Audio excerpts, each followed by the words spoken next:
Selamat bertemu kembali dengan pelajaran ilmu pengetahuan sosial kelas 8. Kali ini kita akan mempelajari tentang pluralitas masyarakat Indonesia.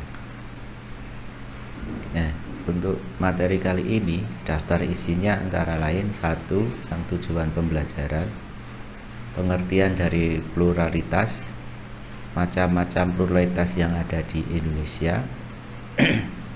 Selanjutnya ada pluralitas di bidang agama, ada lagi pluralitas di bidang budaya, dan yang terakhir peran dan fungsi dari pluralitas.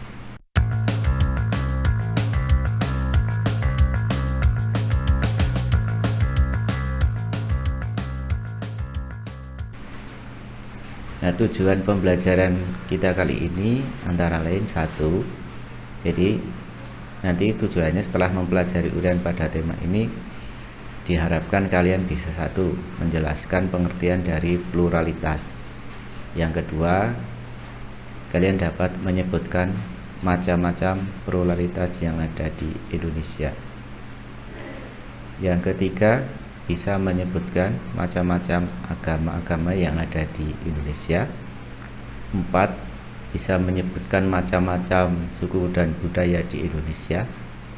Dan yang terakhir, bisa menjelaskan manfaat dari pluralitas.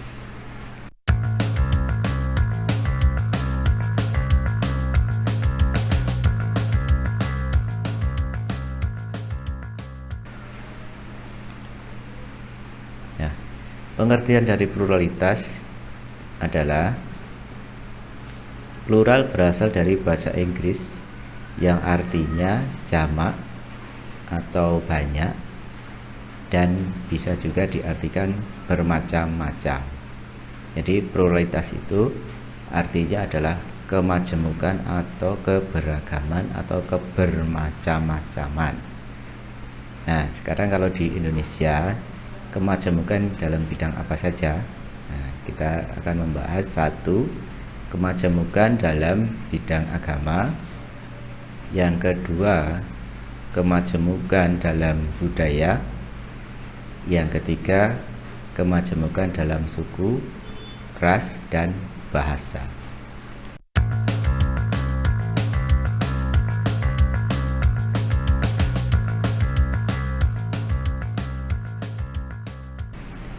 Selanjutnya kita akan membahas pluralitas di Indonesia. Struktur masyarakat Indonesia ditandai oleh 2 ciri yang unik.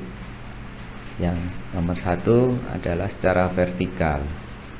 Secara vertikal itu atas dan bawah, ya. Jadi struktur masyarakat Indonesia ditandai oleh adanya perbedaan vertikal antara lapisan atas dan lapisan bawah.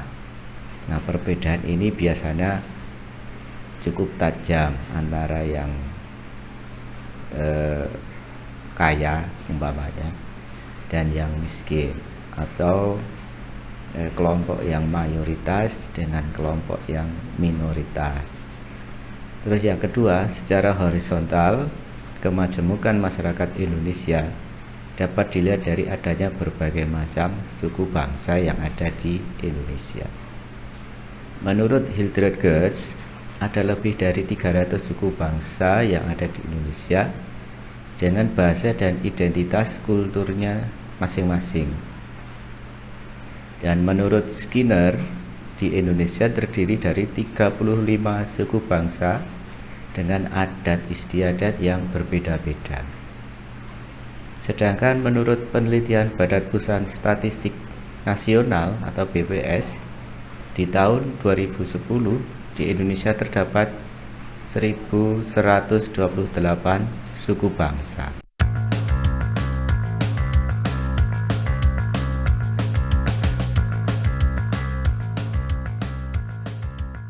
Selanjutnya kita akan membahas tentang perbedaan agama. Setiap agama memiliki tuntunan dan cara yang berbeda dalam ibadahnya. Tempat ibadahnya juga bermacam-macam bentuknya dan juga bermacam-macam namanya. Mengapa kita perlu memahami dari berbagai macam kegiatan ibadah agama selain yang kita anut. Nah, hal ini sangat penting agar diri kita tumbuh sikap saling menghargai dan menghormati atau bertoleransi antar beragama. Toleransi itu bukan berarti mencampur adukkan, ya. Jadi toleransi itu saling menghormati dan membantu menciptakan keamanan dan kenyamanan umat beragama dalam menjalankan ibadahnya. Nah, sudah tahu perbedaan agama, kita akan mempelajari agama apa saja yang ada di Indonesia. Mungkin kalian sudah paham berbagai macam agama-agama yang ada di Indonesia. Nah, kita bahas satu persatu. Dari nomor 1, agama Islam. Jadi agama Islam itu adalah agama mayoritas masyarakat Indonesia yang dipeluk oleh hampir sebagian besar, ya. Menurut sensus penduduk 2010, agama Islam dipeluk oleh 87,2%. Terus masuknya agama Islam ke Indonesia itu dibawa oleh Habib atau Syekh. Ada juga pedagang dari Persia dan India. Ada juga santri yang belajar di Persia langsung. Jadi orang-orang Indonesia yang belajar di Arab Saudi atau di Madinah atau di Turki, setelah selesai mereka pulang kembali ke Indonesia untuk menyebarkan agama Islam seperti ini dan mendirikan pondok pesantren dan pusat-pusat kajian agama Islam. Nah, di Indonesia sendiri ada penyebar agama yang terkenal, jumlahnya 9, yaitu biasa dikenal dengan nama Wali Songo. Pemuka agama ini menyebarkan langsung ke pelosok-pelosok Nusantara, ya, ke pelosok Nusantara dengan ciri khas mereka masing-masing. Nah, tempat ibadah agama Islam disebut dengan masjid. Selanjutnya ada agama Kristen. Perkembangan agama Kristen di Indonesia terjadi selama masa kolonial Belanda atau VOC sekitar abad ke-16. Datangnya agama Kristen dibawa oleh para misionaris dari Eropa. Mereka selama melakukan pelayaran samudera dan melakukan perdagangan juga sama caranya, sambil menyebarkan agama. Nah, tempat ibadah agama Kristen dinamakan gereja. Bentuknya bisa kalian lihat di contoh slide seperti itu, ya. Selanjutnya agama Katolik. Nah, agama Katolik ini tidak jauh berbeda dengan agama Kristen. Nah, perkembangan agama Katolik sendiri di Indonesia terjadi sama seperti agama Kristen. Jadi datangnya dibawa oleh para misionaris dari Portugis dan Spanyol. Jadi hampir bersamaan dengan Belanda. Datang pertama kali di Kepulauan Maluku tahun 1534 yang dibawa oleh misionaris Franciscus Xaverius. Istilah dalam memeluk agama Katolik adalah dengan cara dibaptis. Nah, itu kalau agama Islam mengucapkan syahadat, kalau agama Katolik dibaptis. Nah, tempat ibadahnya dinamakan juga gereja, cuma gerejanya mungkin berbeda namanya dengan gereja Kristen, ya. Selanjutnya agama Buddha. Perkembangan agama Buddha di Indonesia bersamaan dengan berkembangnya agama Hindu. Nah, kerajaan Sriwijaya di Palembang atau Sumatera merupakan salah satu pusat belajar agama Buddha di Asia Tenggara. Banyak sarjana dari Asia Timur dan Tiongkok yang belajar agama Islam di kerajaan Sriwijaya. Tempat ibadahnya dinamakan dengan wihara. Selanjutnya ada agama Hindu. Agama Hindu masuk ke Indonesia pada awal Masehi. Jadi sama seperti agama Buddha, hampir bersamaan. Teori masuknya agama Hindu di Indonesia ada 4 teori. Satu, yang namanya teori Brahmana. Yang kedua, teori Ksatria. Yang ketiga, teori Vaishya. Terus yang keempat ada teori Sudra. Nah, teori Brahmana ini menjelaskan jika agama Hindu itu dibawa langsung oleh pemuka agamanya, dari pendeta-pendeta dari India, dari Cina, itu langsung datang ke Indonesia langsung. Terus ada teori Ksatria. Nah, teori Ksatria ini berpendapat bahwa agama Hindu yang ada di Indonesia itu disebarkan oleh raja-raja yang sudah memeluk agama Hindu. Karena orang biasa tidak bisa menyebarkan agama Hindu. Nomor 3, teori Vaishya. Vaishya itu adalah pedagang dan sejenisnya. Mungkin ada konglomerat ya. Jadi orang-orang pedagang yang mempunyai kekayaan. Nah, mereka berpendapat bahwa agama Hindu yang ada di Indonesia ini diajarkan atau disebarkan oleh pedagang-pedagang ini yang dari India langsung datang ke Indonesia. Hampir semua agama itu ada yang berpendapat bahwa agama-agama yang masuk ke Indonesia itu dibawa oleh para pedagang. Selanjutnya ada teori Sudra. Teori Sudra itu rakyat biasa. Nah, ini kemungkinannya sangat kecil ya, karena rakyat biasa pada waktu itu tidak bisa membaca, apalagi membaca kitab suci. Kitab suci agama Hindu itu hanya dipegang oleh Brahmana dan Ksatria. Nah, tempat ibadahnya disebut dengan pura ya, jadi bentuknya bertingkat-tingkat seperti itu ya, seperti di dalam slide. Selanjutnya yang terakhir ada agama Konghucu. Agama Konghucu ini adalah agama yang terakhir diakui di Indonesia pada zaman Presiden Abdul Rahman Wahid. Jadi sebelum Presiden Abdul Rahman Wahid, orang-orang Konghucu atau orang-orang Cina itu dalam tanda petik mereka memeluk agama Buddha, tapi prakteknya tidak agama Buddha tapi agama Konghucu. Mereka menggunakan komunitas-komunitas tersendiri untuk menjalankan ibadahnya. Nah, setelah Presiden Abdul Rahman Wahid mengakui agama Konghucu, baru mereka secara terbuka melaksanakan ibadahnya seperti layaknya pemeluk agama yang lain. Nah, agama Konghucu di Indonesia hadir bersamaan dengan datangnya pedagang dan penjelajah samudera dari Cina. Mereka sudah ada sejak berabad-abad yang lalu. Nah, contohnya di sini adalah kelenteng Ban Hingkyong, berdiri di Manado tahun 1819. Jadi kelenteng itu ciri khasnya berwarna merah, bangunannya lebar, ya kan? Terus ada ciri khas ornamen naga di depannya. Tempat ibadahnya dinamakan kelenteng. Selanjutnya kita akan membahas tentang perbedaan budaya.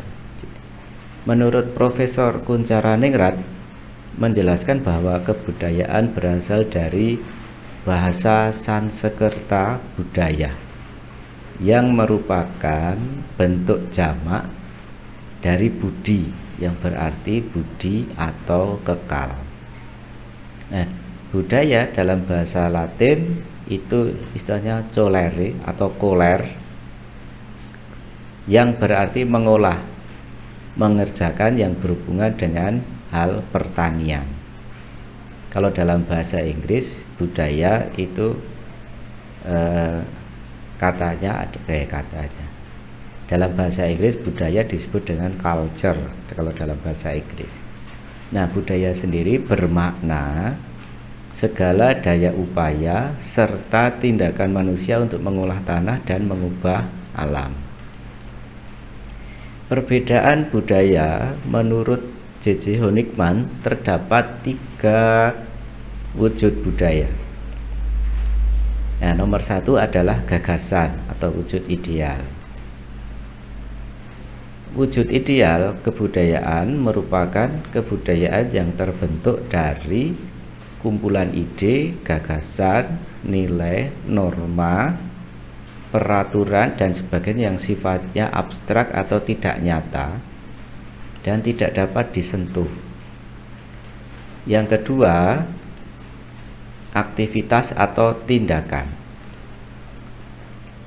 Nah, aktivitas adalah wujud dari kebudayaan sebagai suatu tindakan berpola dari manusia dalam masyarakat. Juga disebut sebagai sistem sosial. Jadi polanya disebut dengan sistem sosial yang terdiri dari aktivitas manusia yang saling berinteraksi, bergaul satu dengan yang lain. Sifatnya konkret atau nyata, terjadi dalam kehidupan sehari-hari dan dapat diamati. Terus yang ketiga, ada artefak atau karya. Nah, artefak atau karya ini adalah wujud kebudayaan secara fisik, hasil dari aktivitas perbuatan dan karya manusia. Sifatnya paling nyata dibanding gagasan dan tindakan. Menurut Profesor Kuncharangningrat, ada 7 unsur kebudayaan yang ada di Indonesia. 1. Peralatan hidup manusia. Yang kedua, ada mata pencaharian. Yang ketiga, ada sistem kemasyarakatan. Yang keempat, ada bahasa. Yang kelima, ada kesenian. Yang keenam, ada sistem pengetahuan. Dan yang ketujuh, ada religi atau agama dan kepercayaan. Hal yang mempengaruhi perbedaan budaya masyarakat Indonesia. 1. Ada perbedaan lokal. Ya, jadi perbedaan lokal ini adalah perbedaan yang terjadi di sekitar atau di dalam masyarakat Indonesia. Contohnya, coba kalian bandingkan rumah-rumah yang ada di Pulau Jawa dengan Pulau Sumatera umpamanya, atau Jawa dengan Papua. Nah, perbedaan kondisi alam, sekali lagi ya, perbedaan kondisi alam itu menyebabkan bentuk-bentuk rumah adat yang berbeda. Ada pakaian adat yang berbeda, bahasa yang berbeda, mungkin cara bermasyarakatnya juga berbeda, logatnya juga berbeda. Nah, ini diakibatkan oleh perbedaan kondisi alam. Selanjutnya ada yang nomor 2, yaitu perbedaan agama atau keyakinan.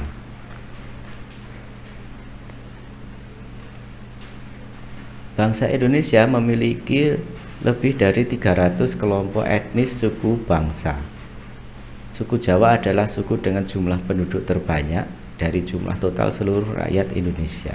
Nah, suku-suku di Indonesia antara lain, di sini ada 10 suku dan masih banyak lagi ya.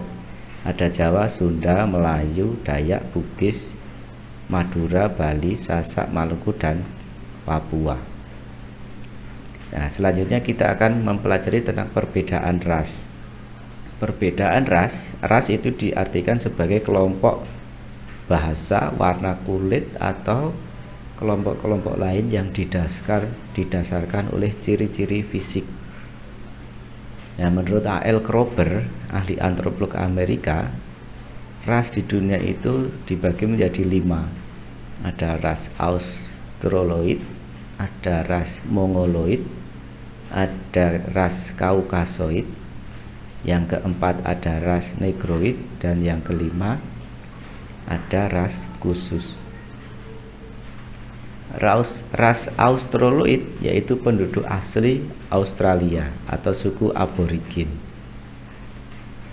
Selanjutnya ras Mongoloid yaitu penduduk asli Asia dan Amerika.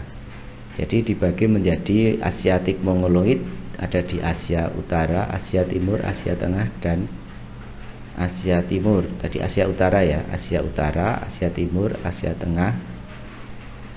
Terus ada Malayan Mongoloid, ada di Asia Tenggara.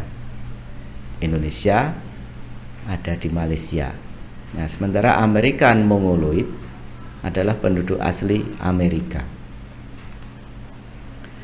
Selanjutnya ada ras Kaukasoid, adalah penduduk asli Eropa, sebagian Asia dan sebagian sebelah utara Afrika. Selanjutnya ada ras Negroid, yaitu penduduk asli Asia dan Afrika, sedangkan ras khusus itu antara lain satu ada ras Budiman, ras Vedoid, ras Polinesian, dan ras Ainu. Ciri-ciri orang Indonesia ada sebab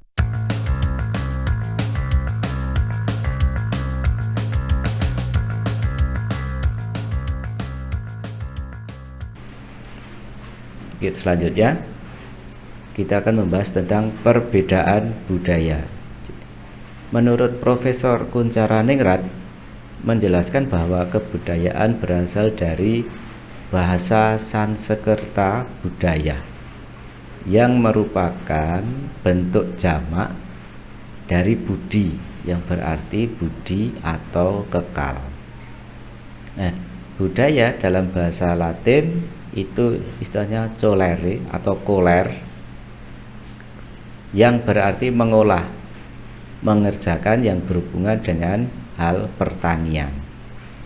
Kalau dalam bahasa Inggris budaya itu katanya dalam bahasa Inggris budaya disebut dengan culture kalau dalam bahasa Inggris. Nah, budaya sendiri bermakna segala daya upaya serta tindakan manusia untuk mengolah tanah dan mengubah alam. Perbedaan budaya menurut J.J. Honigman terdapat 3 wujud budaya. Nah, nomor 1 adalah gagasan atau wujud ideal. Wujud ideal kebudayaan merupakan kebudayaan yang terbentuk dari kumpulan ide, gagasan, nilai, norma, peraturan, dan sebagainya yang sifatnya abstrak atau tidak nyata dan tidak dapat disentuh. Yang kedua, aktivitas atau tindakan. Nah, aktivitas adalah wujud dari kebudayaan sebagai suatu tindakan berpola dari manusia dalam masyarakat. Juga disebut sebagai sistem sosial. Jadi polanya disebut dengan sistem sosial yang terdiri dari aktivitas manusia yang saling berinteraksi, bergaul satu dengan yang lain. Sifatnya konkret atau nyata, terjadi dalam kehidupan sehari-hari dan dapat diamati. Terus yang ketiga ada artefak atau karya. Nah, artefak atau karya ini adalah wujud kebudayaan secara fisik, hasil dari aktivitas perbuatan dan karya manusia. Sifatnya paling nyata dibanding gagasan dan tindakan. Menurut Profesor Kuncharaningrat ada 7 unsur kebudayaan yang ada di Indonesia. 1. Peralatan hidup manusia. Yang kedua ada mata pencaharian. Yang ketiga ada sistem kemasyarakatan. Yang keempat ada bahasa. Yang kelima ada kesenian. Yang keenam ada sistem pengetahuan. Dan yang ketujuh ada religi atau agama dan kepercayaan. Hal yang mempengaruhi perbedaan budaya masyarakat Indonesia, 1 ada perbedaan lokal. Ya, jadi perbedaan lokal ini adalah perbedaan yang terjadi di sekitar atau di dalam masyarakat Indonesia. Contohnya, coba kalian bandingkan rumah-rumah yang ada di Pulau Jawa dengan Pulau Sumatera umpamanya, atau Jawa dengan Papua. Nah, perbedaan kondisi alam, sekali lagi ya, perbedaan kondisi alam itu menyebabkan bentuk-bentuk rumah adat yang berbeda. Ada pakaian adat yang berbeda, bahasa yang berbeda, mungkin cara bermasyarakatnya juga berbeda, logatnya juga berbeda. Nah, ini diakibatkan oleh perbedaan kondisi alam. Selanjutnya ada yang nomor 2, yaitu perbedaan agama atau keyakinan.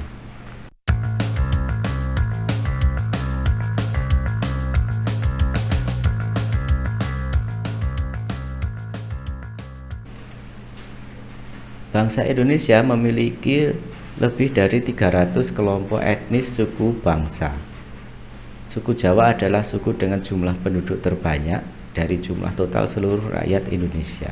Nah, suku-suku di Indonesia antara lain di sini ada 10 suku yang, dan masih banyak lagi ya. Ada Jawa, Sunda, Melayu, Dayak, Bugis, Madura, Bali, Sasak, Maluku, dan Papua. Nah, selanjutnya kita akan mempelajari tentang perbedaan ras. Perbedaan ras itu diartikan sebagai kelompok bahasa, warna kulit, atau kelompok-kelompok lain yang didasarkan oleh ciri-ciri fisik. Nah, menurut A.L. Kroeber, ahli antropolog Amerika, ras di dunia itu dibagi menjadi 5. Ada ras Australoid, ada ras Mongoloid, ada ras Kaukasoid, yang keempat ada ras Negroid, dan yang kelima ada ras khusus. Ras Australoid yaitu penduduk asli Australia atau suku aborigin. Selanjutnya ras Mongoloid yaitu penduduk asli Asia dan Amerika. Jadi dibagi menjadi Asiatik Mongoloid, ada di Asia Utara, Asia Timur, Asia Tengah, dan Asia Timur. Tadi Asia Utara ya, Asia Utara, Asia Timur, Asia Tengah. Terus ada Malayan Mongoloid, ada di Asia Tenggara. Indonesia ada di Malaysia. Nah, sementara American Mongoloid adalah penduduk asli Amerika. Selanjutnya ada ras Kaukasoid, adalah penduduk asli Eropa, sebagian Asia, dan sebagian sebelah utara Afrika. Selanjutnya ada ras Negroid, yaitu penduduk asli Asia dan Afrika. Sedangkan ras khusus itu antara lain, satu ada ras Budiman, ras Vedoid, ras Polinesian, dan ras Ainu. Ciri-ciri orang Indonesia adalah sebagai berikut. 1. Ras Mongoloid. Cirinya rambutnya ikal atau lurus dan bermuka bulat. Golongan ras ini ada 2. 1. Golongan Proto Melayu atau Melayu tua. Yang kedua ada golongan Deutero Melayu atau Melayu muda. Yang kedua ada ras Melanesian. Ras Melanesian ciri-cirinya rambutnya keriting, bibirnya tebal, dan kulitnya hitam. Biasanya mereka ada di Papua, Kepulauan Kai, dan Kepulauan Aru. Terus yang ketiga ada ras Negroid. Ras Negroid ini ciri-cirinya rambutnya keriting, badannya kecil, dan berkulit hitam. Ini mereka berdiam di Semenanjung Malaka dan Pulau Andaman.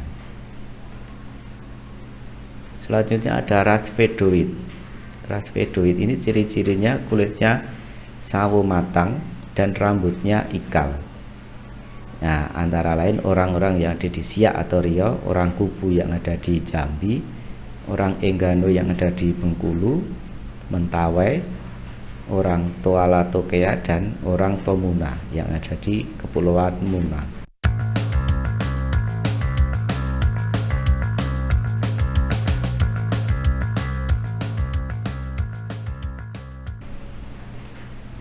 Nah, peran dan fungsi dari keragaman atau pluralitas. 1.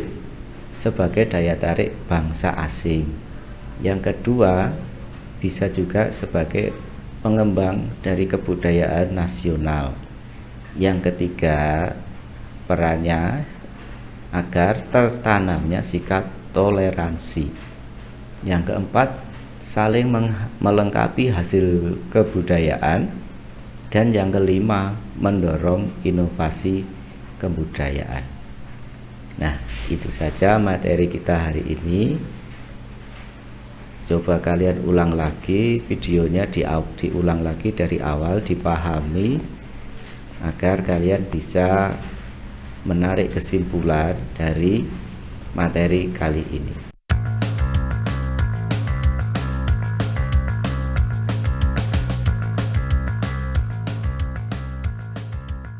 Satu kesimpulan yaitu peran dan fungsinya.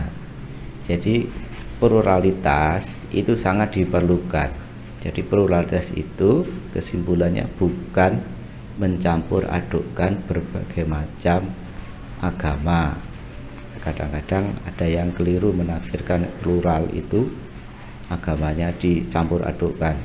Bukan ya, jadi plural itu fungsinya untuk menghargai dan menghormati kebijakan agama masing-masing, menghormati cara menjalankan agama agar tercipta kebersamaan dan kenyamanan dalam melaksanakan ibadahnya. Terus selanjutnya juga bisa juga sebagai daya tarik bangsa asing, tertanamnya sikap toleransi dan saling melengkapi hasil budaya. Nah, ini adalah kesimpulan kita kali ini. Semoga bermanfaat bagi kalian. Silahkan dibuka bukunya kembali, jangan lupa untuk rajin belajar. Terima kasih, sampai bertemu di pertemuan selanjutnya.